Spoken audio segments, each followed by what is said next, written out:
चलिए तो एक बार फिर आपका स्वागत है और राजनीति शास्त्र में चर्चाएं जारी है। भोपाल से बड़ी खबर, भोपाल से खबर है एमपी भारतीय जनता पार्टी ने क्लीन स्वीप किया है।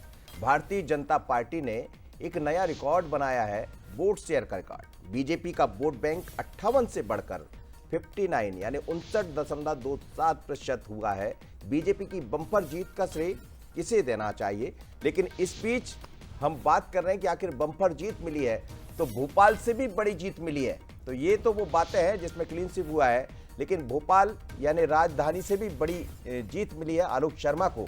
उन्होंने जीत का रिकॉर्ड बनाया है। 6 विधानसभा में भारतीय जनता पार्टी को बड़ी जीत मिली है। आलोक शर्मा ने जनता का आभार भी जताया है और करीब 5.5 लाख वोटों से जीतकर नया इतिहास भी रचा है आलोक शर्मा। और इस वक्त सीधे जोड़ रहे हैं हमारे साथ आलोक शर्मा जी। जया, तो आलोक जी से बात करेंगे। शरद जी भी हमारे साथ मौजूद हैं। आलोक भैया, बहुत स्वागत है आपका और बधाई आपको बंसल न्यूज की तरफ से। शरद जी भी आपसे बात करेंगे। बिल्कुल जी भाई साहब, धन्यवाद भाई साहब, बहुत बहुत प्रणाम भाई साहब। जी प्रणाम कर रहा हूँ आलोक जी। विनम्रता से राजनीति को लेकर आगे बढ़ते रहें, आपको बहुत शुभकामनाएं। 5.5 लाख की जीत, और मोदी जी मेरे ख्याल से जो रोड शो था उसमें उन्होंने यही आपसे अपेक्षा रखी थी कि 5 लाख से अधिक जीत कर दिल्ली आओ, और क्या कहा था उन्होंने? देखिए, देश के यशस्वी प्रधानमंत्री राजा भोज की नगरी में आए थे और उनका भोपाल में रोड शो हुआ था। माननीय प्रधानमंत्री जी से संवाद भी हुआ, चर्चा भी हुई। प्रधानमंत्री जी ने यही आशीर्वाद दिया कि आलोक, भोपाल का माहौल अच्छा है, अच्छी लीड से जीत कर आना और बहुत ही जल्दी हम दिल्ली में मुलाकात करेंगे। बिल्कुल आलोक जी, और आपने वैसा कर दिखाया। 5.5 लाख की जीत बहुत महत्वपूर्ण है और देश में मैं समझता हूं कि 15% जनप्रतिनिधि इस लोकसभा में ऐसे होंगे जिनकी जीत का अंतर, तो आप उन 15% लोगों में शामिल हैं, सांसदों में शामिल हैं जिन्होंने जीत हासिल की है। भोपाल के लिए अब क्या प्लान है, क्योंकि महापौर के नाते यहाँ का चप्पा चप्पा आपका देखा और समझा है, लेकिन अब जिम्मेदारी और बढ़ा दी गई है आपकी। अब आपको सभी भोपाल लोकसभा क्षेत्र की विधानसभाओं का भी ध्यान रखना है, ग्रामीण क्षेत्रों का भी ध्यान रखना है, और ये आपके लिए एक ज़बरदस्त अवसर भी है क्योंकि आप, मुझे याद है कि आपने पार्षद के तौर पर म्यूजिकल टॉयलेट का प्रयोग किया था जिसकी 90 के दशक में बड़ी चर्चा रही थी। जी जी जी जी सर जी। देखिए, भोपाल की जनता ने मुझे 2 बार पार्षद के रूप में अवसर दिया, भोपाल की जनता ने मुझे 1 बार महापौर के रूप में अवसर दिया। अब भोपाल की जनता जनार्दन ने भोपाल के बेटे को सांसद के रूप में अवसर दिया है, तो इसके लिए मैंने कुछ भोपाल के विकास का रोड मैप बनाया है, जिसको आने वाले समय में समय सीमा के अंदर मैं उन कामों को पूरा करूंगा। भोपाल मध्य प्रदेश की राजधानी है। आज राजधानी बने काफ़ी समय भोपाल को हो गया, पर भोपाल का जिस प्रकार से डेवलपमेंट होना चाहिए, कहीं ना कहीं मुझे लगता है कि उसमें कहीं ना कहीं कमी है। आज मैं देश की अन्य राजधानियों को देखता हूं, जो राजधानी भोपाल के बाद बनी है, चाहे वो रायपुर हो, चाहे वो हैदराबाद हो, यहाँ के ऊपर काफ़ी विकास के काम हुए हैं। उन कारणों को मैं भी जानूंगा कि आखिर वो कौन से कारण हैं जिनके कारण वहाँ का विकास हुआ और हमारे यहाँ का विकास नहीं हुआ। उस मॉडल का भी मैं अध्ययन करके शीघ्र, अति शीघ्र भोपाल में भी उस बेहतर तरीके से विकास हो, इस दिशा के अंदर मैं कार्य योजना बनाकर भोपाल की जनता की सेवा करूँगा। बिल्कुल आलोक जी, और अपेक्षा यही है कि ये भोपाल जो कभी हिल स्टेशन था उसके स्वरूप को आपको वापस लौटाना है, और दूसरा, आपने इसे देश की स्वच्छ राजधानी के दर्जे तक तो आपने पहुंचा दिया है, लेकिन अब इंदौर को टक्कर दें, इस पर भी आपने बहुत काम किया। लेकिन ये जनता का भी काम है, ये एक एक व्यक्ति का, एक एक जनप्रतिनिधि का भी काम है। राष्ट्रीय राजनीति की तरफ मैं आऊँ आलोक जी, तो जिस तरह का जनादेश अपेक्षित था बीजेपी के लिए, वैसा जनादेश नहीं आया, और वो गठबंधन की तरफ 10 साल के बाद देश मुड़ गया है। हालांकि बीजेपी के लिए प्रसन्नता की बात है कि सरकार उसकी है, लेकिन अब गठबंधन की अपनी चुनौतियां भी हैं, और गठबंधन में काम करना भी अपने आप में एक महत्वपूर्ण दायित्व है। आप कैसे देखते हैं इस चुनौती को, और आपको पूरा विश्वास है कि आपकी सरकार के नायक प्रधानमंत्री नरेंद्र मोदी जी, अमित शाह जी और तमाम बड़े नेता इस चुनौती का बखूबी सामना करेंगे? देखिए, जिस प्रकार के 2024 के लोकसभा चुनाव में परिणाम आए हैं, उस जनादेश को हम पूरी तरीके से सिरोधार्य करते हैं। ये बात सही है कि कहीं कुछ क्षेत्रों में कमी आई है, वो क्या कमी रही, हमारा संगठन उसकी समीक्षा करेगा।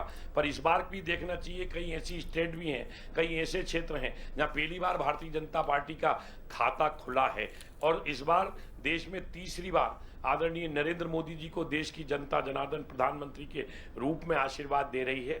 और उनके नेतृत्व में निश्चित रूप से विकसित भारत की जो बात देश के सभी प्रधानमंत्री जी ने की और देश की जनता का आह्वान किया है कि आने वाले 25 वर्ष आप विकसित भारत के लिए दीजिए, विकसित राष्ट्र के लीजिए, विकसित हिंदुस्तान के लिए दीजिए। और जिससे कि मुझे लगता है, मैं पिछले दिनों माननीय प्रधानमंत्री जी के भाषण के अंशों को सुन रहा था, जिसमें उन्होंने ये कहा है कि अब जो भी हमारा विकास का एजेंडा होगा उसको हम समय सीमा में करेंगे। तो मैं समझता हूं कि निश्चित रूप से हमारा देश बहुत ही जल्दी दुनिया की तीसरी आर्थिक शक्ति के रूप में उभरेगा। एक विकसित भारत, एक विश्व गुरु बनने की तरफ हमारा देश जा रहा है। और इस दिशा के अंदर मैं भोपाल की जनता का भी आपके चैनल के माध्यम से अपील करना चाहता हूं कि हमारा भारत विकसित भारत हो। इस दिशा में भोपाल की जनता ने जिस प्रकार से भोपाल के बेटे को 5 लाख से अधिक मतों से अपना लाड़, अपना प्यार, अपना दुलार, अपना स्नेह और अपना आशीर्वाद दिया है, इस दिशा के अंदर हम अपना काम करेंगे। आलोक जी, मध्य प्रदेश में बहुत ही शानदार सफलता रही और 29 के 29 जो आप लोग प्रतीकात्मक रूप से कह रहे थे कि कमल प्रधानमंत्री जी को भेंट करेंगे, तो 29 कमल मध्य प्रदेश से आपने, यानी 29 लोकसभा सीटें दी हैं। और इन परिस्थितियों में जबकि उत्तर प्रदेश ने साथ नहीं दिया, पड़ोसी राज्य है उत्तर प्रदेश का मध्य प्रदेश की भूमिका बहुत सराहनीय है।